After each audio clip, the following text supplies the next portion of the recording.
여러분 안녕하십니까? 제주 MBC 시사진단입니다. 제주를 문화예술의 섬으로 만들기 위한 사업이 본격적으로 추진됩니다.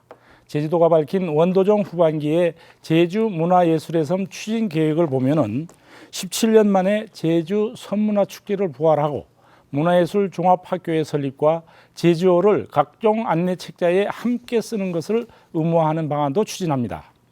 하지만 막대한 예산을 투입하고도 실패했던 세계 섬문화축제를 부활시키는 데에는 많은 논란이 일고 있습니다. 오늘 시사진단에서는 문화예술의 섬 제주를 어떻게 만들어 가야 하는지 토론을 통해서 알아보도록 하겠습니다. 오늘 토론을 위해서 네 분을 모셨습니다. 먼저 이선화 제주도의회 의원 나오셨습니다. 네, 안녕하십니까? 김현민 제주도 문화체육대외협력국장입니다. 안녕하세요. 박경훈 문화예술재단 이사장 나오셨습니다. 안녕하십니까. 허대식 제주대학교 교수 나오셨습니다. 안녕하십니까. 네, 오늘 나와주셔서 고맙습니다. 제주도가 민선 6기 후반기 문화예술 정책의 주요 추진 방향을 발표했습니다. 김현민 국장님, 구체적으로 어떤 내용인지 설명 좀 해주시죠.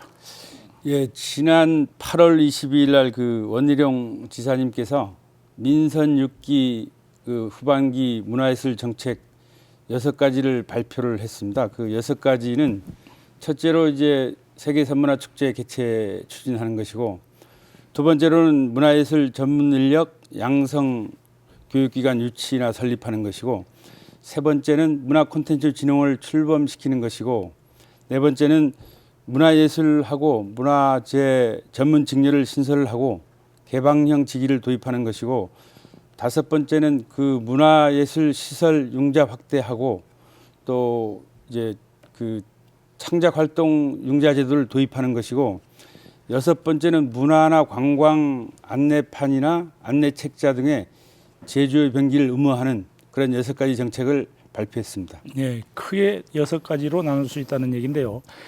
제주문화예술의 섬 추진 계획 가운데 이제 가장 눈에 두드러지게 눈에 띄는 것은 아마 세계 섬문화축제 부활일 것입니다. 박경훈 이사장님, 세계 섬문화축제를 아시는 분들도 있고 또 모르시는 분들도 있을 거예요. 네. 어떤 축제인지 좀 설명을 좀 해주시죠. 뭐 요즘 자료 찾기가 인터넷 뒤지면 다 나오는 거라서 그런데 뭐 쉽게 얘기하면 98년도하고 지난 2001년에 두 번에 걸쳐서 메머드급 축제로 자치단체 출범과 동시에 지방자치 출범과 동시에 이제 우후죽순으로 전국적으로 일어났는데, 제주도는 섬문화축제라는 이름으로 시작을 했습니다. 그리고 실제 많은 그 기대와 이런 그 이렇게 부응하는 도민들의 노력도 같이 관심이 집중됐던 축제인데, 결과적으로 실패한 축제로 평가가 나면서 3회는 개최되지 못하고 오늘에 이르고 있는 그런 상황입니다. 네, 그러니까 지난 2001년 2회 축제를 마지막으로 이제 중단됐다는 얘기인데, 김현민 국장님, 17년이 지난 오는 2018년에 가서 부활시키겠다고 하는 것인데 그 특별한 이유가 있습니까?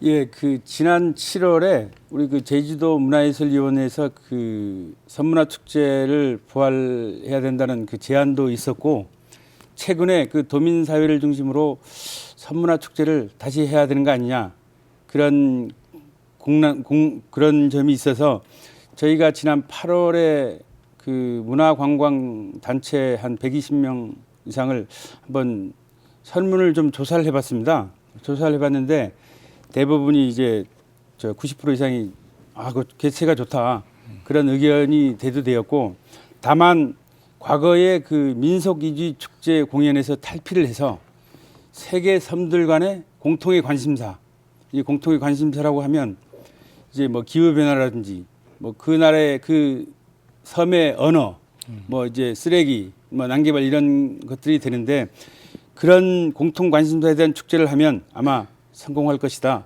그런 얘기가 있었습니다. 그 주요 그 의견을 좀 소개해드리면, 이제 과거 섬문화축제는 관광 유발 효과에만 치우쳐서 세계 섬들 간의 고유한 문화의 주체성과 독창성 유상 확보에 실패했다. 또 제주 대표 축제가 없다. 또 세계 섬문화축제를 잘 활용하면 이제 중국인에 편중된 외국인 관광객 시장 다변화라든지 이런 제주문화 관광 이미지 제고가 기대가 된다. 또 현재는 대내외 그 문화 여건이 성숙이 돼서 이제 세계 선문화 축제가 제주 문화예술의 섬 트렌드에 가장 잘 어울릴 것이다. 또 네 번째는 세계 선문화 축제를 빨리 부활하지 않으면 이제 하이난이나 오키나와에서 이제 세계 선문화 브랜드를 빼앗길 수가 있다. 마지막으로 이제 세계 섬들의 특성에 맞는 인문, 역사, 자연, 지리, 문화예술 전통 공연 등 지속 가능한 문화 발전을 위해서 세계 섬들이 문화 유엔 페스티벌로 추진하면 성공할 것이다. 이런 의견이 있었습니다. 네, 그런 의견도 있지만은 우리가 당시를 회고해 보면은 당시 세계 선문화 축제에는 200억 원이라는 막대한 예산이 이제 투입되었습니다. 그럼에도 실패한 데는 어떤 이유가 있는지 우리 이선아 의원님 말씀 좀 해주십시오. 그 사실 1998년 이제 뭐 행사 계획이나 기획은 뭐 97년에 됐겠지요. 그 시대에 이미 그렇게 세계 섬들의 연대를 강조한 이런 컨셉의 그 축제가 기획됐다는 것은 사실 대단한 일입니다. 그럼에도 불구하고 축제의 컨셉은 좋았으나 실행에 있어서 뭐 이를테면은 제목은 뭐 이렇게 섬인데 바다를 볼 수 없는 중산간 쪽에서 이제 행사가 이루어졌었고, 그리고 또 무리하게 이제 30일 정도의 이제 장기간에 걸쳐서 하는데 그렇게 버스를 가는 문제라든가 그런 부분들도 문제가 있었고요. 가장 중요한 거는 그 기획사를 선정함에 있어서 그 축제에 대한 노하우와 그 행사 운영의 경험이 있는 그 기획사가 맡아야 되는데, 사실은 그 2001년 그네 했던 데 같은 경우 처음에는 제일 기획이 했어요. 98년도에는. 근데 2001년에는 좀 엉뚱하게도 뭐 이렇게 카페리를 주 사업으로 하는 이제 그 대하 기획사, 그리고 주식회사 대하 고속 해운이 이제 이렇게 하게 됩니다. 그래서 그렇게 하면서 이제 여러 가지 문제가 나오게 되지요. 그래서 심지어는 2002년에 도의회 차원에서도 이 부분에 대한 강도가 높은 행정 사무 조사를 하게 이르렀고, 심지어는 모든 행사가 끝나면은 한 3개월 안에 정산이 이루어져야 되거든요. 그런데 뭐 여기는 이렇게 30일 이내에 한 달 내에 정산을 해야 되는데 넉 달이 지나도 정산이 안 될 정도로 내부 관리가 이제 아주 불투명하게 운영이 되었던 거죠. 네, 그 허대식 교수님은 당시 실패 요인을 어떻게 보십니까? 저는 행사적인 측면에서 좀 두 가지를 좀 봤습니다. 간단하게 첫 번째는 행사들이 메인 행사라는 그런 목표가 없이 그저 나열식인 행사, 그게 가장 큰 실패 요인이라고 보고요. 어디 가면 선문화 축제지만 음식이라든지 이런 게 다양성이 너무 다양해서 문제인 것 같습니다. 그다음에 두 번째는 제주도민 참여율이 현저하게 떨어지지 않았느냐. 그래서 현지인을 중심으로 한 어떤 행사들이 더 주관되어야 되지 않느냐. 그런 의미에서 실패 요인이 있지 않았나 생각합니다. 예. 그런데 이런 실패했던 세계 선문화 축제를 이제 다시 부활한다. 과연 어떻게 보십니까? 우리 박경훈 이사장님부터 말씀해 주시죠. 예, 그때 당시에 저도 강도 높은 칼럼도 쓰고 성명서도 쓰고 있었습니다. 그래서 뭐 망하는 것도 노하우다 해서 그 제주도의 문화예술인들이 소외되고 기획사 중심이고 관광 파트 중심으로 돌아간 거에서 울분을 토했던 적도 있던 것이 기억나는데요. 그로부터 지금 이제 많은 시간이 흘렀고 또 주변 환경이나 또 도민들의 그 문화 인식 또는 그동안 뭐 작든 크든 간에 제주도 내에도 PCO 업체들도 많이 이제 생겨났고 여러 가지 주체적 역량과 객관적 조건이 그때하고는 상당히 다르다고 생각이 듭니다. 그래서 당연스럽게 이번에 설문에서도 보면 도민들 스스로가 문화축제로 가야 된다라는 합의가 있습니다. 당시는 관광이라는 거에 맞춰서, 근데 관광이 사실 문화의 시너지 효과인데 거꾸로 본말이 전도된 상황에서 전개되면서 섬문화축제라는 명칭에 부합되지 못하는 괴리된 축제로 가면서 여러 가지 문제가 있었다고 봐요.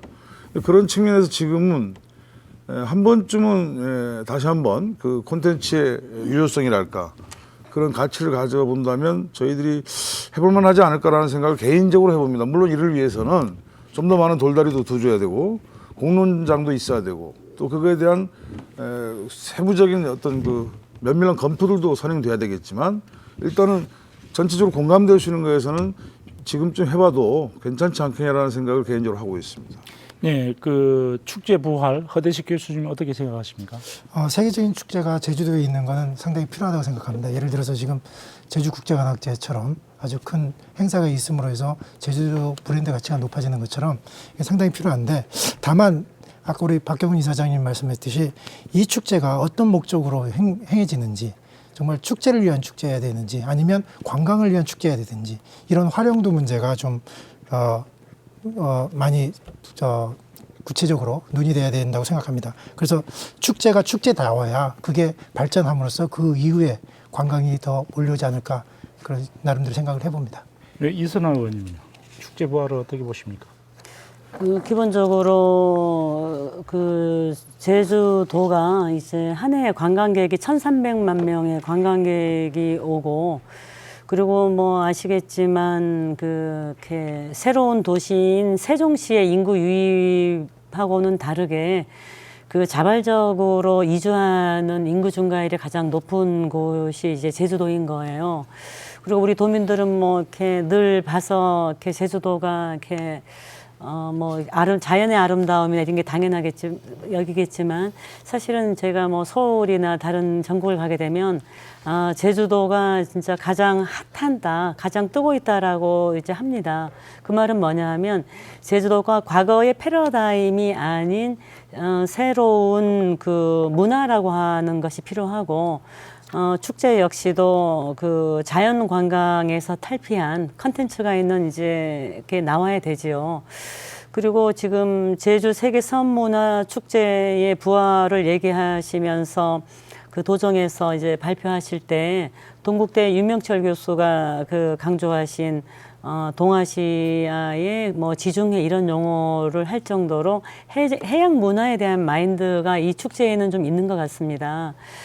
그러나 그럼에도 불구하고 첫 번째와 두 번째 축제가 사실은 참혹하리만큼 도민의 여론에 그 부정적으로 실패로 이제 되었고, 도의회에서도 강도 높은 행정사무조사가 있었던 것만큼 꼭 3회라고 하는 부활을 할 때는 도민들에게 이거를 꼭 해야 될 이유에 대한 공감대가 필요하고요.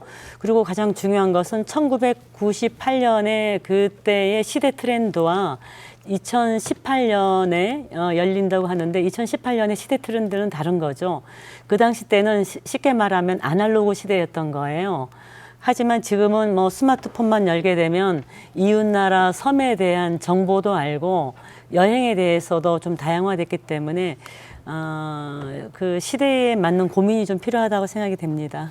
네. 그리고 이 부활 시점도 참 미묘한 게요. 제1회, 1회, 2회 축제는 민선 1기 도정에서 준비하고 기획했단 말이에요. 그리고 집행은 제2기 민선 도정이 들어오면서 집행을 했거든요. 그러다 보니까 이제 집중력이 떨어졌다, 이런 지적도 있었는데 2018년은 바로 그때와 꼭 마찬가지로 이제 지방선거가 있는 해입니다. 원도정이 끝나는 해이죠. 이때 부활시킨다? 이에 대해서는 어떻게 생각하십니까? 우리 박경훈 이사장님. 글쎄 뭐 아마 지금 원도정에서는 2017년에 하고 싶을 겁니다. 그런데 국제 행사란 게 그렇게 급하게 할 수 있는 것도 아니고요. 반드시 필요한 시간적 그 요건이 있습니다.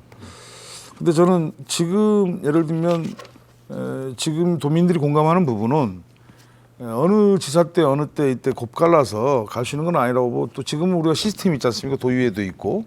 그러니까 이런 시스템에서 협의가 되고 합의가 된다면 어느 지사가 하든 간에 이게 제주도에서 진짜 필요한 거라는 합의가 이르면 집행이 바뀐다고 해서 크게 바뀌지는 않을 거라고, 또 하나는 이번에 추진한다면 추진 체계를 완전히 이제 제주도 내 문화계 또는 도민 이 차원에서 이거를 제대로 꾸리면 예전처럼 기획사 이렇게 덜컥 준다거나 하는, 그러니까 그런 게 좌지우지 당하는 식의 조직을 벗어난 걸 준비한다면 도정이 설령 기수가 바뀐다 하더라도 큰 문제가 되지는 않을 거 아닌가, 이렇게 생각합니다.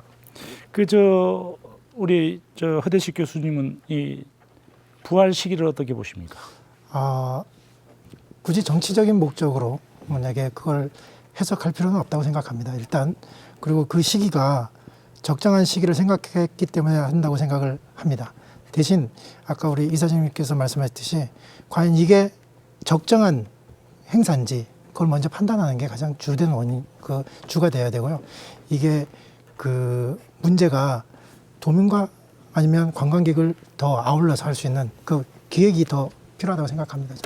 그 이선화 의원님, 이 시기가 부활 시기가 꼭 우리가 아무리 정치적 목적을 떠난다고 한다 하더라도 거기에 벗어날 수 있을까요? 어떻습니까? 이렇게 집행부에 우리 뭐 국장님 같은 이렇게 열정 있는 공무원 분들은 그 일을 이렇게 하시려고 하겠죠.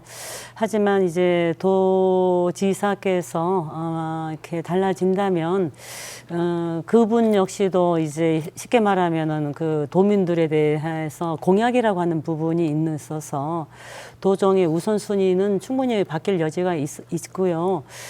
그럼에도 불구하고 이제 도민 공감대라고 하는 그 부분을 확보하고 그 일을 하게 되면 뭐 그 부분은 좀 넘어갈 수는 있겠지만 그럼에도 불구하고 도정의 주인이 바뀔 경우에는 좀 어려움이 있다는 게 현실일 것입니다. 예, 김현민 국장님, 그 어쨌든 세계 선문화 축제에는 논란이 많았는데 이 논란에 대해서는 어떤 입장을 갖고 계십니까? 그 논란이라는 게 물론 관점에 따라 다르겠지만 저는 아까 그 이선화 의원님이나 우리 박경원 이사장님이나 우리 하대식 교수님께서 이제 도민의 공감대가 돼야 된다. 저도 똑같은 생각을 갖고 있습니다. 우선 첫째가 도민의 공감대가 이루어져야 된다. 그래서 저희 도에서도 앞으로 이제 도민의 공감대를 충분히 이제 의견을 듣고 추진을 해 나갈 계획입니다. 또한 우리 그 제주도 문화예술위원회를 중심으로 해서 뭐 축제 시기라든지 축제 장소, 축제 방법, 뭐 축제 내용을 이런 거를 토론을 거쳐서 할 거지만 앞으로 이제 토론이 끝나면 토론이 이제 마무리되면 도민들하고 또 축제 전문가 이런 분들을 범도민 축제 기구를 만들어서 하면 앞으로 추진이 가능하지 않을까 그런 생각을 갖고 있습니다. 네, 저기 걱정돼서 드리는 말씀인데 그 도민들의 공감대를 더 확대해서 얻기 전에 사실은 이거를 기정사실처럼 후반기 문화정책의 중점 사업으로 발표하셨거든요. 그 부분에 대해서는 아마 이 사업을 추진하시면서 좀 더 유연한 정책 방향을 좀 가지셔야 될 것으로 생각이 됩니다. 네, 좋은 의견입니다. 네, 그 최근에 다양한 문화 정책들이 관주도에서 민간 주도로 바뀌어야 한다는 목소리가 높아지고 있습니다. 그리고 실제로 민간 중심의 문화 정책들이 반영되고 있기도 합니다. 그렇지만은 탐나문화제나 이 선문화 축제나 그리고 들불 축제와 같은 크고 작은 이제 우리 축제들이 쏟아져 나오고 있습니다. 이것이 민선 시대의 표류를 겨냥한 선심성 또는 전시성 행사는 아닌지, 그리고 또 지역민에게 얼마만큼 공감대를 형성하고 있는지도 의문입니다. 이에 대한 의견과 개선책에 대해서 알아보도록 하겠습니다. 먼저 허대식 교수님 의견은 어떻습니까? 네. 제 생각에는 관 주도형이든지 민간 주도형이든지 이제 지역 도민들의 그 공감대가 상당히 중요하죠. 필요하다고 봅니다. 그래서 축제를 진행하는 동안에 그 축제를 행사하는 그들만의 행사가 되지 않도록 하는 게 가장 큰 주안점이라고 생각하고요. 그다음에 앞에서 말씀드렸듯이 축제의 목적을 정확히 정해야 되고, 저 나름대로 생각하기에 한 두 가지 정도로 요약을 해봤습니다. 요 내용은 그 문화 대토론회 때, 문화발전위에서 도민 대토론회 때 두 번째였을 겁니다. 그때 한 분이 발제를 하셨는데요. 그 내용입니다. 첫 번째로 제주도의 어떤 자원을 이용해서 축제를 만들 것인가. 예를 들면 우리 제주도민이 갖고 있는 문화 양식을, 생활 양식을 갖고 축제를 만들 것인지, 아니면 공연, 음악, 무용, 연극을 통해서 축제를 만들 것인지, 이런 어떤 자원을 활용할 것인지에 대한 고민이 있어야 된다고 보고요. 두 번째로 그 자원을 어떻게 활용할지에 대해서 고민도 해봐야 됩니다. 관광을 목적으로, 관광 활성화를 목적으로서 이 축제를 이용할 것인지, 아니면 지금 말하는 문화의 도시를 만들기 위해서 이 축제를 이용할 것인지, 요걸 좀 생각을 해본 다음에 목적 있게 축제를 해야 되지 않을까 이렇게 생각이 됩니다. 네, 박경원 이사장님은 어떻습니까? 저도 아까도 말했지만 이번에 발표된 거는 사실은 의원님은 아까 확정적인 것처럼 해서 좀 이렇게 견제하는 얘기를 했지만 저는 시작이라고 봅니다. 이런 거 하면 어떻겠냐라는 이제 이거를 강력하게 좀 얘기한 건데, 그러니까 지금 첫 삽에 제목을 붙인 거나 마찬가지고 첫 삽을 뜨는 행위가 이제 있어야 되죠. 그래서 적어도 빠른 시일 내에 이런 공론화 시킬 수 있는 시스템과 로드맵을 잡고 거기에 아까 말했던 뭐 학계가 됐든 문화계가 됐든 도민 대표성을 갖든 이런 구조들이 일들을 만들어 나가야 된다고 봅니다. 그래서 이거는 사실은 지사가 하는 게 아니고요.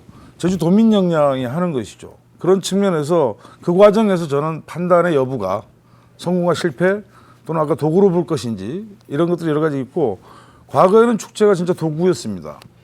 만약 관광 수입을 더 벌어들이기 위해서. 그러나 지금 제주도는 1,300만 명이라는 인구가 오가고, 그러니까 그런 식의 이제 소위 말해서 도구로 써야 될 만큼 절박하진 않은 것이죠.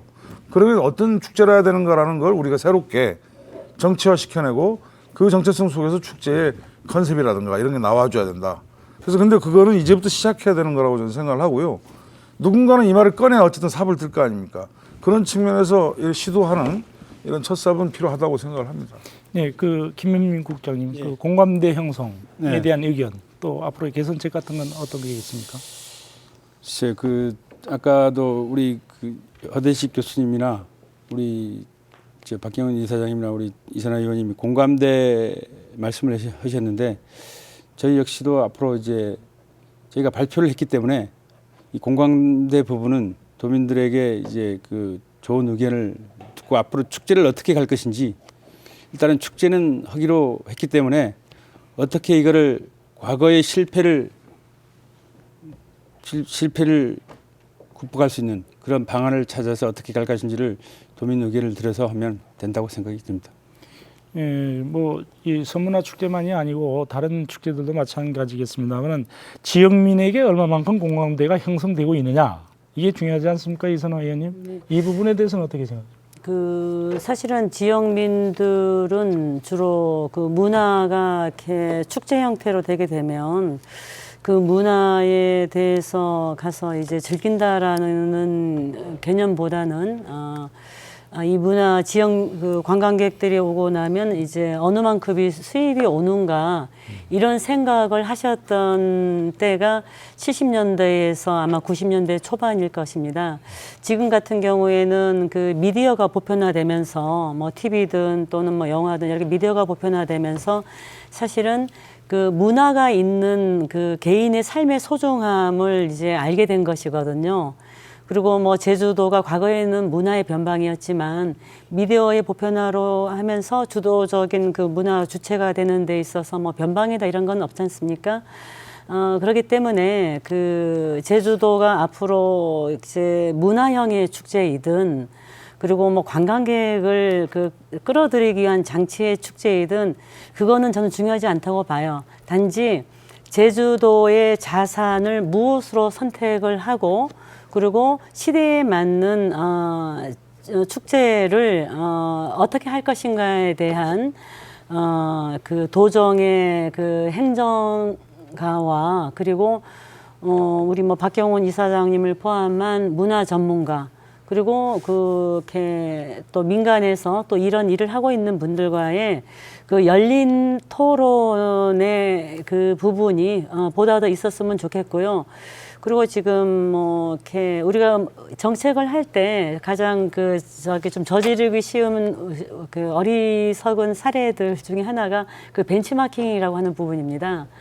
그러니까는 벤치마킹이라고 하는 것은 사실은 이제 미래를 위해서 하는 게 아니라 과거의 사례로부터 하고 다른 나라의 사례에서 하게 되죠. 근데 저 같은 경우에는 제주도가 1,300만 명의 관광객도 오고 그리고 이렇게 대한민국 내에서 사랑을 받는 곳이라면 보다 더 좀 자신감을 가지고 우리의 자산이 무엇인가에 대한 좀 배짱이 있는 창의적인 형태의 축제가 나올 때도 되었다. 그 말씀 제가 좀 드리겠고요. 그리고 우리가 그동안 뭐 지금 도민들의 그 대상으로 우리가 설문조사를 한 거 보게 되면 제주도의 대표 축제로는 그 들불 축제를 꼽고 뭐 그 다음에 탐라 축제 이제 이렇게 가게 되지요. 그 다음에 제주 왕벚꽃 축제 가게 되는데 그 야심차게 2012년에 또 탐나 축제를 탐나 대전으로 해서 가서 또 그때도 이제 좀 이렇게 실패했잖아요. 그래서 여러 가지 사례를 좀 보시고 그리고 오히려 그 과거의 것에 서기보다는 좀 더 창의적인 자세로 문화 축제가 나오기를 바란다는 말씀 다시 말씀드리겠습니다. 네, 그렇게 보면은 이제 관주도형의 문화 축제만이 아니라 문화예술단체 또는 이 전문가만의 잔치로 이루어지지 않았으면 하는 게 바람입니다. 다음 주제로 넘어가겠습니다. 문화예술 교육기관 설립 방안입니다. 제주도는 문화예술 전문 인력을 양성한 교육기관을 유치하겠다고 밝히고 있습니다. 김영민 국장님, 구체적인 추진 계획을 말씀해 주시죠. 그 최근에 제주의 그 문화예술리즘이 상당히 많이 증가를 하고 있습니다. 그리고 이 지역 주민들도 문화에 대한 관심도가 상당히 이제 많이 높아 있는데 이를 수행할 우리 그 문화예술 전문 인력이 절대적으로 제주에는 지금 부족을 한 실정이고 또한 우리 제주의 청년 문화 예술 전문가들이 이 육지로 나가는 이런 도외로 나가는 현상이 많아서 이런 게 문화예술 전문 그 양성기관을 절실히 우리가 해야 된다 이런 생각을 갖고 있습니다. 그래서 저희가 이제 앞으로 제주의 그 신화나 역사라든지 이런 제주의 다양한 문화 콘텐츠를 활용을 해서 제주 특성에 맞는 그 융복합형 제주형 종합예술학교, 즉 말씀드리면 이제 한국예술종합학교와 같은 이런 데에 그 뭐 4년제도 있고 아카데미도 있습니다만 이런 거를 유치를 해서 해나가면 앞으로 이제 전문가를 육성하는데 많이 도움이 될 거라고 이렇게 생각이 듭니다. 네, 좋습니다. 그런데 이 교육청에서는 함덕고와 애월고를 그 예술 중점 학교로 육성한다고 하고 도에서는 이렇게 제주 현실에 맞는 뭐 융복합형 예술 종합 학교를 유치하겠다고 하는데 어떻게 보십니까? 효과만에서 허대식 교수님. 저는 이게 개인적인 생각이지만 저희 결론적인 생각은 지금 제주도 내 지역 교육기관과 서로 상생할 수 있는 연관관계가 있어야 된다고 생각합니다. 먼저 이제 우리 도내 문화예술 교육기관의 한계점이 고등학교까지는 초중 고등학교가 연계되는 게 없습니다. 예를 들어서 지금 교육청에서 학생들한테 1인 1학기제를 도입해서 상당히 효용이 좋은데 초등학교 동안에 한 학기를 배워서 열심히 하다가 중학교 때는 연계성이 없다는 거죠. 그 다음에 끊어졌다가 이제 고등학교 들어가면 그때 이제 음악부나 들어가면서 다시 활동해서 이런 악순환이 되는데 이런 부분에서 우리가 지금 함덕고나 애월고를 통해서 예술 중점 학교를 신설하는 건 상당히 좋은 바람이죠. 그런 부분하고요. 그 다음에 두 번째로 그 도내 그 대학에서 예술 관련 학과는 클래식 전문 쪽으로밖에 없습니다. 그래서 우리가 부족한 국악이나 연극, 무용 이런 분야를 신설하는 것은 교육기관과 연계하면서 했으면 좋겠다는 생각이 좀 듭니다. 그래서 그 유치 문제는 더욱더 분야별로 심도 있게 논의를 해야 되지 않을까 생각을 합니다. 지금 교육청에서 추진 중인 예술중점학교를 제주예술고등학교 아니면 제주예술중학교나 고등학교를 재설립하는 그런 의견을 제안하고 싶습니다. 그리고 대학 교육관에 지금 없는 부분들 아까 말씀드렸듯이 연극, 무용, 국악 이런 거를 재설립할 수 있는 그런 제도적인 장치가 더 필요하다고 저는 개인적으로 생각을 합니다. 예, 박경문 이사장님은 어떻게 생각하십니까? 예, 허대식 교수님 뭐 얘기 속에 많은 요점이 들어 있는데요. 일단 그 제주도는 하나의 섬이면서 동시에 하나의 문화권입니다. 역사적으로도 그랬고, 그냥 작은 섬이라기보다는 하나의 문명권도 갖고 있는 곳인데 그런 측면에서 지금 제대로 된 예술대학이 없고요. 완결적인 예술대학이 없습니다. 그 다음에 예술고등학교 하나 없고. 그러니까 이게 아까 말했듯이 수미일관하게 성장기를 거쳐서 성인이 되는 과정까지 어떤 루트가 형성되어 있는데 이게 못 되어 있습니다. 그래서 지금 그나마 궁여지책으로 교육청에서 지금 함덕고 애월고의 일부 이렇게 예술중점학교 이름으로 해서 일부 도입을 하는데요. 사실 우리가 원하는 지금 예술고등학교 함량이 부족이죠. 그 교육 수준부터 시작해서 실제 교과과정 편제 같은 게 좀 더 전문적으로 들어가야 되는데 그런 부분에서는 못 미치기 때문에 지금 현재 수요에는 저는 못 미친다고 생각을 합니다. 그런 측면에서 어쨌든 중등 과정에 전문 교육기관도 필요하고요. 지금도 여전히. 그 다음에 이제 예술대학도 지금 저희 대학에 미술과나 이제 뭡니까 이런 부분적으로 있으면 아까 공연 쪽은 전멸입니다. 실제 현장에서 보면 공연 쪽은 40대가 막내예요. 지금도 옛날 서클 출신들. 그러니까 이 후배들 재생산이 안 되고 그다음 새로 이주민들이 와가지고 하는 이런 그룹들이 있지만 연계가 안 되고 그래서 이런 게 현장이고 또 현장에는 문화 기획도 필요한 시대가 됐거든요. 이제는 축제 기획. 근데 이런 건 전혀 대학에서 배출이 안 돼요. 이러다 보니까 문화의 시대 또는 뭐 이런 그 문화 축제가 필요하고 문화 관광이 필요한 시대에도 제주도에서 인력이 없다는 소리가 아우성이 나오고 함량이 미달인 어떤 공연이나 이런 게 많이 나오는 이유가 우리가 그동안 키우질 않았다는 겁니다. 지금이라도 늦었지만 하자는 게 그것이고 도에서도 그래서 아마 지금 종합학교 같은 수준의 유치를 통해서 지역 현실과 결합을 시켜가지고 특성화시키자는 자구책을 지금 내놓은 곳이라 보고요. 더 원한다면 사실은 우리 자생적으로 제대로 된 도립예술대학 같은 걸 꿈꾸는 게 저는 오히려 더 중요하다고 봅니다. 어쨌든 그러한 도의 노력을 좀 기대를 하고 있고요. 말했듯이 기존에 있는 학과들과는 어떻게 연계를 할 것인가가 앞으로 기술적인 부분들이고 실제 성공할지 안 할지는 아직도 진행 중이니까 뭐 말을 하기는 좀 그렇습니다만. 네. 그 결국은 제주예술종합학교 유치라든가 설치라는 것이 우리가 문화예술인을 키워내자는 거 아니겠습니까? 결국은 전시장을 마련하자는 얘기나 꼭 마찬가지예요. 공연장을 마련하자나 하는 얘기가 꼭 마찬가지인데 지금까지는 등한시대했다는 얘기죠. 이선화 의원님, 요 예술종합학교 유치 문제 어떻게 생각하십니까? 유치는 이렇게 되면 좋지요. 근데 저는 그것보다도 기본적으로 우리가 그 도정이 제주도 행정 역사상 처음으로 도정의 목표에 문화가 들어온 거예요. 물론 정부도 이제 문화 융성을 강조하고는 있죠. 근데 그래서 이제 도정의 목표에 문화가 들어오고 이제 문화예술의 섬이 되자 이렇게 되는데 문화예술의 섬이라고 하는 거는 뭐 공연이 잘 되고 뭐 이를테면 제주 세계 선문화 축제가 뭐 부활해서 이제 축제가 잘 되고 그리고 이제 학교가 생기고 해서 이렇게 되는 게 저는 아니라 사실은 도민들 스스로가 일상생활에 문화라고 하는 것이 이제 자양분처럼 들어오는 것이 이제 문화예술의 섬의 궁극적인 목표이다 이렇게 생각을 합니다. 제가 자료를 보니까 2014년에 제주발전연구원에서 나온 자료를 보게 되니까 문화를 1년 동안에 향유한 기회가 있었느냐 이런 질문에 제주도민의 50% 정도가 그런 적이 없다 이렇게 됐고요. 그리고 지난해 그 2015년 12월에 그 제주문화예술재단에서 문화생태지도 보고서라고 해서 뭐 그게 나왔는데 거기에 보게 되면 문화가 무엇이냐라고 하는 그 질문에 대해서 도민의 한 80% 정도가 문화가 뭔지 잘 모르겠다 이렇게 대답하시는 부분이 나온 거예요. 사실은 그 문화라고 하는 것이 뭐 문화적인 인간 그리고 아무리 좋은 공연이 왔을 때 저 공연의 가치를 가지고 이제 이렇게 그 감동할 수 있는 그런 감수성은 어느 날 갑자기 되는 게 아니죠.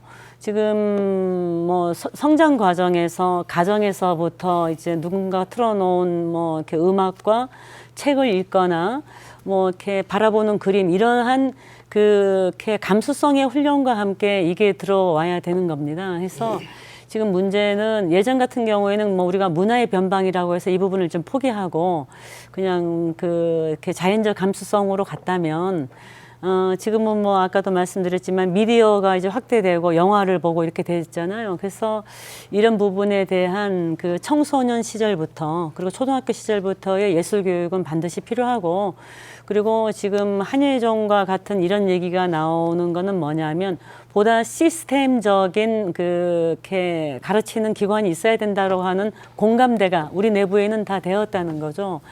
그래서 저 역시도 한예종의 분교가 오는 것이 제일 좋을 것 같긴 합니다. 국립기관이고. 그렇지만 이제 한예종에 대한 부분은 지금 한예종도 사실은 서울에서도 세 군데가 이렇게 분리돼서 운영되어 있어서 2017년에 이제 과천에 다 이제 밀집된다는 거 아닙니까? 통합이. 그리고 이제 통합된 다음에 분교 얘기가 나오게 되면 그건 역시도 이제 현재 민선 6기 도정의 기간에 맞출 수 있을지 그게 저는 좀 우려되는 부분이 있습니다. 예.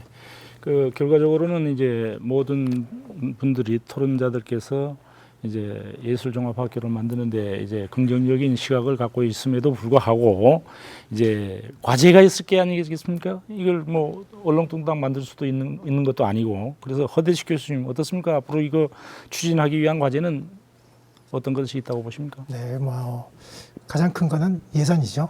네, 예산인데 이게 문화라는 특수 분야가 예산을 투자한 만큼 눈으로 보이는 그런 수익 사업이 아니기 때문에 정말 밑빠진 독에 물 붓기식의 그 행정이 될 수 있거든요. 예산 낭비라고 볼 수 있는 그런 상황인데 정말 그걸 극복할 수 있는 예산 행정의 마인드가 있어야 되지 않을까. 그래야만 유치되더라도 정확한 그 목표가 생기지 않을까 생각합니다. 두 번째로는 아까 우리 이선화 의원님께서 말씀하셨지만 한예종 같은 그 좋은 학교가 들어왔을 때 과연 이 한예종이라는 학교를 통해서 지역사회에 얼만큼 효과를 발휘할 수 있을지 그걸 이제 생각해 봐야 되는 거죠. 이제 만약에 분원을 생겼을 때는 유학생들이 많이 올 수도 있고 그러면 이게 지역에 있는 국립대학하고 연계성이라든지 이런 문제들을 상당히 심도 있게 고민해 봐야 되지 않을까 그렇게 생각을 합니다. 예, 박경훈 이사장님 예. 시급한 과제 어떻게 생각하십니까? 저는 이걸 좀 종합적으로 봤으면 좋겠습니다. 문제는 지금 좀 더 집중적이고 시스템화되고 우수한 양질의 문화 인력 양성 시스템이 필요하다는 거죠. 그게 예종 분원일 수도 있고 아니면 국립대학 쪽에서 더 신경을 써서 과도 넓히시고 하면 좋죠. 안 하시니까 이런 말들이 나오는 건데 저희들도 하고 싶습니다. 예. 근데 이런 부분들이 필요성이 도민 공감대 형성됐다는 게 가장 중요하다고 보고요. 이제는 이거 실제로 어떻게 실천하냐는 예종 분원일 수도 있고요. 아까도 말했지만 차제 이게 또 안 된다면 도립대학 가는 것도 가능하고 그다음 아까 중등 과정까지 아우르는 고민들을 통해서 문화예술의 시대에 이제 이거에 걸맞는 이것들을 끌어갈 수 있는 문화 인력을 키우지 않을 수가 없는 때에 이르렀다는 걸 자각한다는 게 난 중요하다고 봅니다. 이거를 더 공감하는 게 난 지금 현재 과제고요.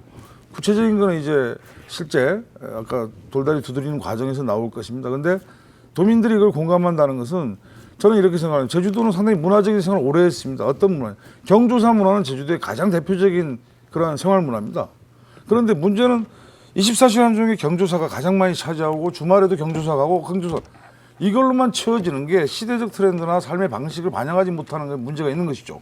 근데 이 시간을 넓혀나가는 게 이제 문화예술의 섬이라는 부분에 전맥이 돼 있는데 이것들을 이끌어가고 생산하고 할 차세대 인재들을 이제는 우리가 도에서 돈을 대면서라도 키워내야 될 시기가 됐다 이렇게 생각합니다. 예, 이번 계획에 보면은 제주예술종합학교라고 가칭을 하고 있습니다. 이것은 결국 말하면 제주형 예술종합학교인데 이게 제대로 추진되기 위해서 이선화 의원님 어떤 것들이 선결돼야 될까요? 그 장기적인 관점, 단기적인 관점으로 이 이야기를 좀 해야 될 것 같습니다. 왜냐하면 지금 민선 6기의 문화가 도정의 목표로 와 있고 그리고 민선 6기 후반기에 지금 이 일을 하겠다고 이제 지난 8월 22일에 발표하신 거잖아요. 그래서 이제 민선 7기는 또 어떻게 될지 모르지요. 저는 우리가 논의만 하면서 이렇게 가기보다는 될 수 있는 일을 하자 해서 지금 뭐 도립예술 뭐 다 좋지요. 하지만 이제 그게 뭐 이렇게 내후년에 된다는 게 아니잖아요.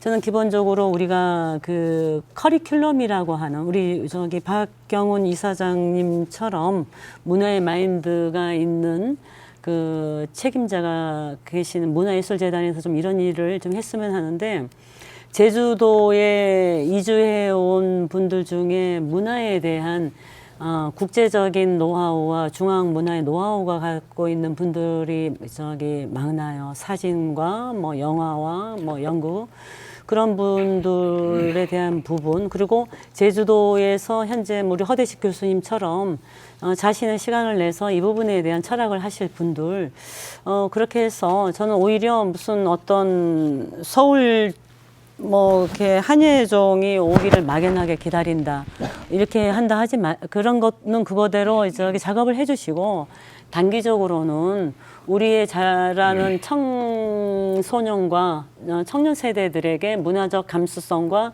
그 노하우와 테크닉을 같이 연마해야 되는 거잖아. 예술이라는 게 이제 기술이라는 부분이 있어서 그런 부분에 있어서는 문화예술재단에서 주도적으로 지금 뭐 구제대 종합병원이 새로운 어떤 문화의 허브로서 좀 기능을 해야 될 입장이어서 저는 아카데미 형태로 커리큘럼을 좀 돌려가지고 커리큘럼이라는 건 그분이 상주 안 해도 돼요.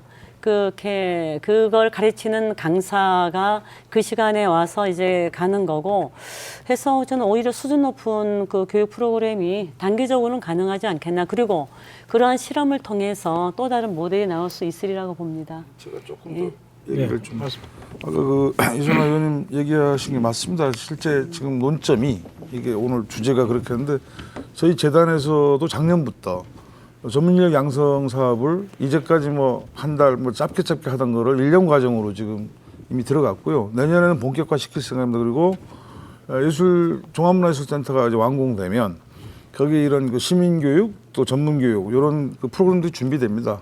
그래서 단기적인 것들은 지금 저희들이 할 수 있는 데까지 하고요.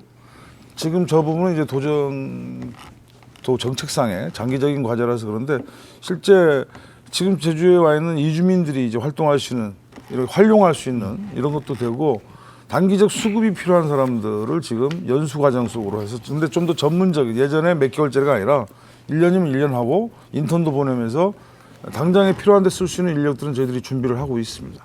네, 다음 주제로 넘어가겠습니다. 문화예술 전문성 확보 방안입니다. 그 일선 행정에서는 일반직 공무원이 문화예술 분야를 담당하다 보니까 전문성이 떨어지고 문화예술을 담당하는 공무원들의 이 잦은 교체로 인해서 문화예술 정책들이 지속적으로 이어지지 못하는 고질적인 이런 문제들을 안고 있습니다. 김현민 국장님, 이러한 문제를 보완하는 대책들은 어떻게 고려하고 있습니까? 예, 저희가 그 두 가지인데요. 하나는 이제 문화예술 및 문화재 전문 직렬 신설하는 방안이 있고 하나는 개방형 직위 도입인데요. 문화예술 및 문화재 직렬 신설은 저희가 지금 이제 문화재나 문화예술 직렬이 없어요. 저희가 없어서 이게 없다 보니까 이게 전문성이 결여됐죠 지금. 그래서 일반직 공무원들이 이 문화예술을 맡다 보니까 이게 순환보직제를 하다 보면 뭐 자꾸 수시로 바뀌고 이런 문제가 있습니다. 이런 문제를 자꾸 바뀌다 보니까 문화예술계하고 문화예술 단체들과의 그 지속성 문제 이런 게 조금 결여되는 문제가 있어서 문화예술 쪽에서 좀 불평도 좀 하고 이래서 저희가 이제 이런 분야를 해소하기 위해서 이제 문화예술이나 문화재 분야의 전문 직렬을 신설을 해서 아마 앞으로 하면 제주도가 처음일 겁니다만은 우리 이 문제는 저희 특별법에 제주도만 가져왔는데 제주도 특별법에 이제 일반직 그 5급 이하에 대해서는 문화예술이든 문화재 직렬이든 저희가 자체적으로 신설을 할 수 있도록 되어 있습니다. 이게 그렇게 되면 이제 원래의 관련 조례를 개정을 해서 하면 아마 내년부터 이제 그게 되지 않을까 그런 생각을 갖고 있고 또 개방형 직위 도입 문제는 현재 그 일반직으로 운영되고 있는 우리 그 문화예술진흥원이라든지 민속자연사 박물관도 있고 뭐 한라도 성원도 있습니다만은 여기를 점차적으로 단계적으로 개방형으로 지금 문화예술을 나는 돈을 개방형으로 해서 도입을 하자 이런 취지에서 하고 있는데 현재 이와 관련해서 문화예술진흥원장 그 개방형 직위 지정 문제는 현재 지금 그 행정기구 설치 조례 그 시행 규칙을 도에서 지금 입법 예고를 하고 있습니다. 그래서 앞으로 단계적으로 이런 거를 문화예술을 아는 분들을 들어오면 아마 많이 변화가 있지 않을까 그런 생각을 갖고 있습니다. 네, 좋습니다. 그 문화 직렬을 전문 직렬 신설하고 이제 개방형 직위 도입한다는 것인데 그 이전에 박경훈 이사장님, 현재 이러한 문화 전문 직렬이나 이런 그 개방형 직위가 없음으로 해서 지금 겪고 있는 곤란이 한두 점이 아닐 텐데요. 어떤 것이 있습니까? 현실을 좀 한번 저도 한 30년 정도 문화판에서 지내오다 보면요, 많은 공무원들을 상대하게 됩니다. 근데 이제 참 안타까운 게 새로 이제 보직을 받고 오지 않습니까? 그러면 이제 어떤 사업이 하나 있습니다. 이거 갖고 막 얘기하는데 새로 오신 분이 이걸 모르니까 이제 이해를 시킵니다. 열심히. 그래서 마인드가 통한다 싶으면 딴 데 가버려요. 그럼 또 다른 사람이 오는데 이거 한 10여 년 하면 기대감이 안 생기죠, 나중에. 저희들 말로 골아봐야 무슨 이런 식의 낭패감이 생기는데 사실 문화직렬은 늦었죠. 그러니까 아까 말했듯이 지금 행정의 순환보직제라는 게 일반적인 거라면 사실은 이 순환보직을 피할 도리가 없습니다. 본인도 승진해야 되고 어딘가 나가려면 나가는데 간사에 2, 3년 동안 쌓아놓은 인력, 인맥 이게 상당히 중요하거든요. 의원들하고도 그렇고 일반 예술가들하고 그렇고 근데 이런 것들이 다 필요가 없어지는 거예요. 딴 데 가서 돌아와 보면 문외한이 되어 있습니다. 근데 재밌는 것은 밑에 좀 말 다닐 때 쌓은 노하우가 딴 데 가서 잊어버리고 이제 고참 결정권자로 들어오지 않습니까? 그러면 그분이 더 모르는 사람이 돼서 들어온 거예요. 문외한처럼. 그러면 결제하라면 어떻겠습니까? 잘 모르니까 결제하지만 내용의 문제점 파악이 안 돼. 근데 이런 것들이 사실은 문화행정을 좀 더 효율적으로 좀 더 적절하게 운영할 수 있는데 지금 현재 인원으로는 아무리 하려고 해도 제도적으로 불가능하지 않느냐. 그래서 전문직렬이 도입된다면 그래도 그 부서 내에서 이동하면서 한 10여 년쯤 가면요. 인맥과 지식과 이 사람의 그 노하우가 엄청나게 쌓이는 것이죠. 그러면 그러니까 어떤 때는 그 공무원분들한테 좀 미안할 때가 있어요. 다 똑똑하신 분들이고 이런데 경험이 부족하고 다른 경험을 하다가 여기 와놓으니까 정말로 문외한처럼 돼버리는데 사실 그분도 나름대로 공무원 경력은 상당한 분이거든요. 근데 어쨌든 이런 전문직렬이 되면 이만큼 된 역량만큼이나 되면 사회문화단체나 예술인들이나 이런 거 대등한 자기 실력을 갖게 됩니다. 그러면 그런 논의도 깊어지고 문제점을 보는 시각도 훨씬 깊어지면 이 문화제도를 운영하는 데 있어서 훨씬 더 좋은 방향으로 질 높게 갈 수 있지 않냐. 그래서 저는 이번에 이러한 문화직렬 신설이 뒤늦었지만 상당히 필요하다고 보고 어쩌면 지원자가 많이 없을 수도 있지만 지금 개척기에 들어간다면 상당히 의미 있는 역할을 할 수 있는 분들이 있지 않을까 이렇게 기대를 하고 있습니다. 예. 그 문화재 부분은 이런 전문 직렬이 있긴 있죠. 지금도 그걸 뭐라 합니까? 기능직이 아니고 있는데 어떻든 그 허대식 교수님 현장에서는 어떻습니까? 이 전문직 관계. 가장 큰 우리 박경영 이사장님하고 같은 선상인데요. 가장 큰 건 소통 문제입니다. 소통 문제인데 이 소통을 어떻게 해결하냐가 상당히 중요한데 예를 들면 모든 분야들이 도정이 원하는 것은 그 분야의 전문가를 영입하기를 원할 겁니다. 예를 들어서 의학 분야는 의학 분야 전문가를 영입하기를 원하고 해양 분야는 해양 분야를 이런 식으로 이게 전문가가 있으면 결국은 소통이 되기 때문에 모든 행정이 원활히 되고 그동안 쌓아왔던 노하우가 계속 연결되지 않을까 그렇게 생각합니다. 현실감이죠. 예. 그러니까 결국은 많은 기대를 할 수 있다는 것인데 우리 이선화 의원님 어떤 기대를 갖고 계십니까? 기본적으로 지금 저기 문화직렬에 대해서 지금 나온 세 군데가 도문화예술진흥원 같은 경우에는 사실은 그 제주도의 문화예술에 대한 그 브레인 기관입니다. 여기에서 그 대표적인 정책 방향과 실행 방향을 잡아줘야 되는 것이거든요. 그래서 이 부분에 대해서는 지금 현재 도립미술관장이거나 이제 이렇게 새로 오셨더라고요. 그래서 그 경험을 다양한 현장 경험을 가지신 분이 오시는 것이 저는 참 좋다고 생각을 하고 있고요. 한라도서관 같은 경우에도 제주도 내에 이쪽에서가 이제 그 대표 도서관이죠. 그러면 이렇게 독서라고 하는 행위를 통해서 제주도의 그 인문학적인 그 자산을 어떻게 도민들과 공유할 것인가에 대한 고민을 사서분들과 함께 하는 역할을 해주셔야 되는 거예요. 그래서 이제 그런 부분들이 좀 필요하고요.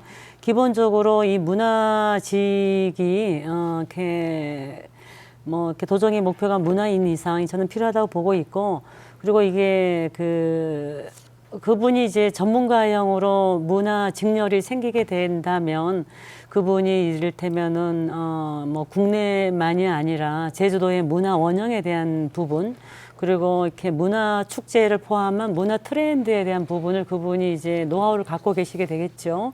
그리고 사실은 시대적인 그 요구 사항이기도 합니다. 과거에 70년대, 80년대에는 우리가 건설 붐이 많을 때 그때는 이제 토목직과 건설직이 이제 있었던 것처럼 지금 이제 문화 관광에 대한 욕구가 많을 때는 이직렬이 필요한 거는 저는 맞다고 봅니다. 네. 다음 주제로 넘어가겠습니다. 제주어 활성화 방안입니다. 그 제주어의 사용자가 급격히 줄어들면서 지금 유네스코에서는 제주어를 소멸되는 언어로 소멸 위기 언어로 지정했습니다. 제주어 육성을 위해서 다양한 정책들이 추진되고 있기는 합니다만은 아직도 도민들과 관광객들이 느끼는 그 체감도는 떨어진다고 할 수 있습니다. 제주도는 책자에 제주어를 함께 쓰는, 다시 말해서 제주어 병기 의무화 정책을 내놓았습니다. 어떤 내용입니까? 예, 그 제주어는 제주의 그 정신과 제주 문화 정체성이 깃들어 있는데 이게 한골이 불릴 만큼 이 훈민정음의 의문과 뜻이 많이 남아 있습니다. 그래서 저희가 이제 먼저 제주어를 병기하기 위해서 먼저 공공기관부터 저희가 우리 그 각종 문화관광 안내판이라든지 그 안내 책자를 우선으로 해서 이제 제주어 병기 의무화를 하는데 이 내년부터 그렇게 추진해 나갈 계획입니다만은 다만 기존에 지금 나와 있는 안내판이라는 게 다 있거든요. 이런 거를 다 바꿀 수는 없고 저희가 관련 조례를 이제 올 연말해서 개정하면 개정 이후부터 이제 해나가는 거는 이제 그렇게 도입을 해서 그렇게 추진해 나가겠다는 말씀을 드립니다. 그런데 이 제주어 병기를 의무화한다고 해서 그 사용이 활성화될 수 있을까요? 어떻습니까? 우리 이선화 의원님부터. 기본적으로 그 제주어에 대한 그 존중의 그 문화와 정책을 하시겠다는 거잖아요. 뭐 병기를 뭐 한다는 거는 이렇게 그 행정의 역할이겠지만 저는 기본적으로 왜 우리가 이걸 해야 하는가. 제주어를 이렇게 자랑스럽게 생각하고 제주어를 이제 좀 더 가치를 더 높인다는 것인데 저는 한 예로 뭐 제주 항공의 경우는 우리 도정이 좀 이렇게 컨택하면 가능하실 것 같은데 제주도로 이제 이렇게 비행기가 도착하지 않습니까? 그러면 뭐 이렇게 무슨 영어도 나오고 중국어도 나오고 그리고 뭐 이렇게 하지만 알아듣기 쉬운 그렇게 제주어로 이렇게 제주를 와서 환영하는 혼조업소회 같은 그런 류의 그 공감을 제주를 찾는 관광객과 제주를 사랑하는 그 외지인분들에게 제주어의 아름다움을 알리는 일 그리고 공항에 이게 도착을 했는데 뭐 이렇게 중국어로 환영하는 건 있지만 제주어 사투리로 혼조업소회 하는 건 또 없는 거예요. 그래서 그 제주어를 제주도민들에게는 기본이고 제주도를 사랑하는 그 우군들에게 제주어에 대한 아름다움과 이렇게 말의 그 맛을 공유하는 일도 저는 필요하다고 생각을 합니다. 그 허대식 교수님은 제주어 사용 활성화 가능하다고 보십니까? 이런 뭐 관공서나 표지판에 붙였다고 해서 과연 그게 물론 조금은 효과가 있겠죠. 그러나 근본적인 게 제주도 사람들이 제주어를 쓰지 않는데 과연 그게 형성이 될까 그런 의구심이 듭니다. 결국은 제주어도 한 문화잖아요. 제주의 문화인데 이걸 키울 수 있는 방법을 더 강구하는 게 효과적이지 않을까 생각합니다. 어릴 때부터 제주어를 가르친다든지 지금 교육청이나 제주대학교에서 행사로 추진하는 제주어 말하기 대회라든지 이런 걸 병기하면서 같이 나가야 좀 더 효과 있지 않을까. 그러니까 초점은 관광객이냐 제주도민이냐 이게 상당히 중요할 것 같습니다. 박경훈 이사장님. 예. 언어는 스스로 사멸하지 않는다는 명제가 있습니다. 아주 유명한 얘기인데요.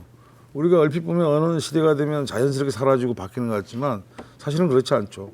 지금 우리 제주어를 포함한 대한민국의 방언의 역사에는 아주 강도 높은 억제 정책이 있었고 그것이 지금 거의 한 50년 지나가지고 효과를 나타내고 있는 겁니다. 일제 그 식민지 정책에 의해서 우리 언어가 당했던 것 때문에 그런데 그러다 보니까 이제 언어는 지방의 방언은 촌스러운 것 이러면서 점점 쓰지 않게 됐던 게 지금 가장 극단적인 상태에 와 있는 게 소멸 위기의 언어의 단계로 온 건데 사실 이게 제주어 문제만이 아니라 전국의 모든 방언이 다 소멸 위기 왜 차세대가 쓰지 않습니다.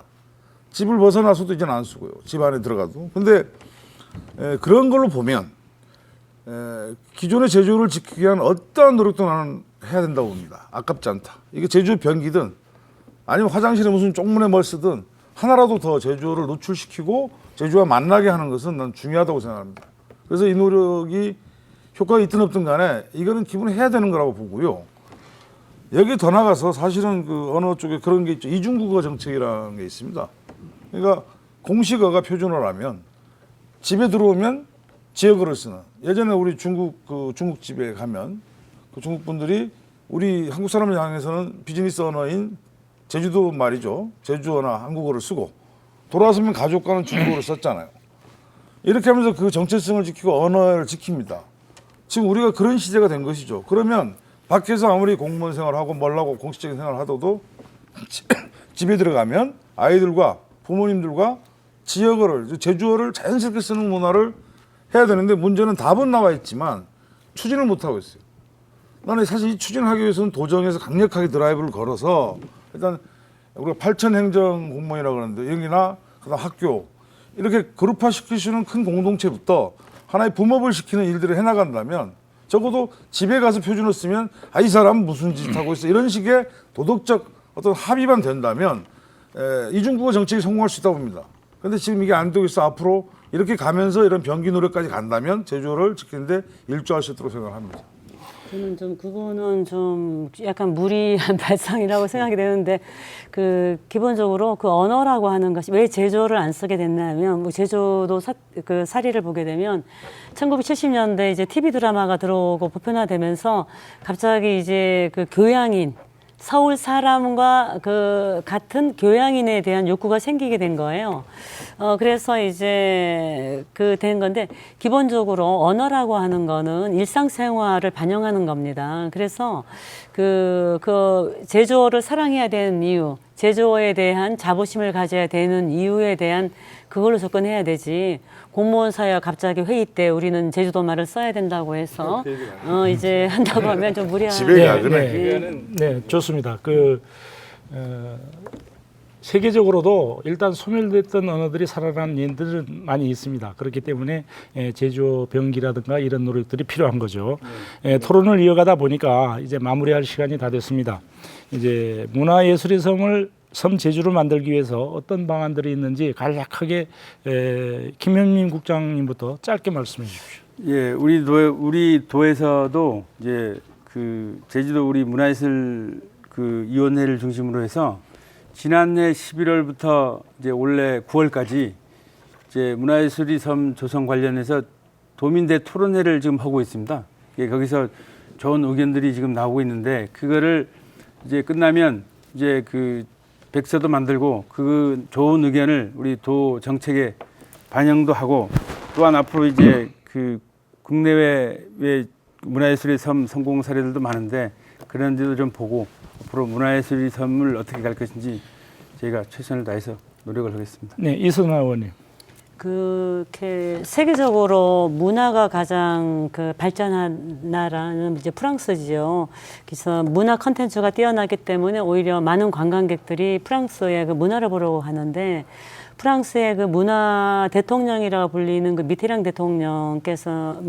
대통령은 그렇게 자주 예술인들을 직접 만나셨다고 그래요. 그래서 현장에 이제 어려움, 꿈, 그리고 이제 그걸 들으면서 정책으로 반영을 했다고 하는데 지금 도정에서는 사실은 그 우수한 분들이 문화예술위원회라고 하는 시스템으로 일을 하고 있습니다. 그래서 도정의 대부분의 정책이 문화예술위원회에서 나오는 것도 뭐 바람직하지만 문화 정책을 결정하는 정책 결정자들은 그 위원회만이 아니라 발로 뛰어서 지사를 포함해서 현장의 문화예술인들을 직접 많이 만나시면서 살아있는 문화정책이 도정의 정책으로 되기를 바란다는 말씀 드리겠습니다. 허대식 교수님.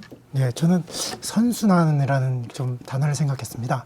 그러니까 제주의 바탕을 둔 정말 근본적인 문화, 제주 문화가 어떤 문화인지를 보면서 그 안에서 다른 요소가 접합되면서 그 다음에 새로운 부가가치를 창조하는 거죠. 그러니까 제주도 문화를 없애고 다른 외집게 들어오고 다른 불효가 들어온다면 이거는 결국은 악순환으로 하나의 행사로 끝나니까 이 문화의 섬에 적당치 않다고 봅니다. 그래서 선순환으로 제주도 그 바탕을 두면서 발전했으면 좋겠습니다. 네. 네. 박경훈 이사장님. 예, 그 문화예술의 섬은 누가 짠해서 만들어줄 수가 없거든요. 저는 요즘 이런 말을 많이 하고 다닙니다. 각자가 자신의 시간대 24시간 중에 몇 시간씩 또는 몇 분씩이라도 문화예술과 관련된 시간, 즉 자기가 창작을 하든 관람을 해서 관객이 되든 그 시간들을 조금씩 넓혀 나가면 그게 또 생활에서 중요한 시간이 되다 보면 그게 나는 문화예술의 섬이 되는 거라고 요즘 얘기를 합니다. 그게 어떤 지름길이 아닌가 이렇게 생각을 하고 있습니다. 네, 오늘 그 여러 가지 좋은 말씀 고맙습니다.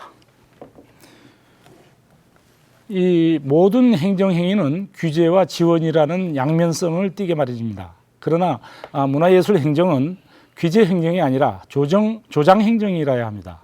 특히 지역사회의 메세나 운동을 조장해야 함에도 과거 일정 시기에 기업에서 문화예술 행사에 개별 지원하던 협찬금을 걷어들여서 협력기금이라는 명분으로 문화예술단체에 일률적으로 재배분한 사례도 있습니다. 제주문화예술의 섬은 민간에서 전승되는 고유한 생활 양식들이 시대 정신에 맞게 문화예술인들에 의해서 다양하게 재해석되고 발현될 때 실현될 수 있을 것입니다. 밤늦게까지 시청해 주신 여러분 대단히 고맙습니다.